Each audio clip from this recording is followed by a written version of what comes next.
How to turn off activity status on Roblox on Android. This tutorial shows you how to control who can see your online status and activity. First, open the Roblox app on your Android device and make sure you're logged in. From there, tap the hamburger icon at the top left of the screen. After that, tap Settings from the menu.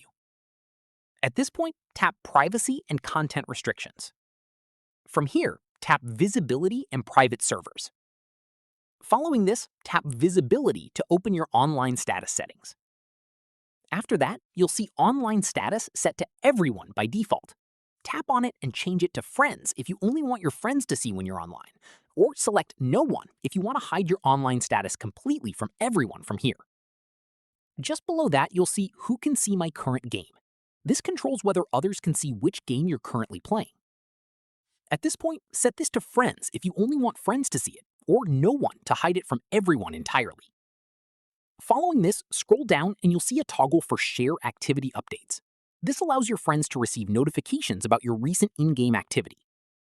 Finally, toggle that off if you don't want friends getting updates about what you've been playing, and all your activity across Roblox will now be as private as you set it.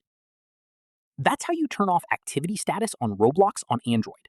If this helped, give it a like, subscribe for more tutorials, and ring the bell so you catch the next one. See you then!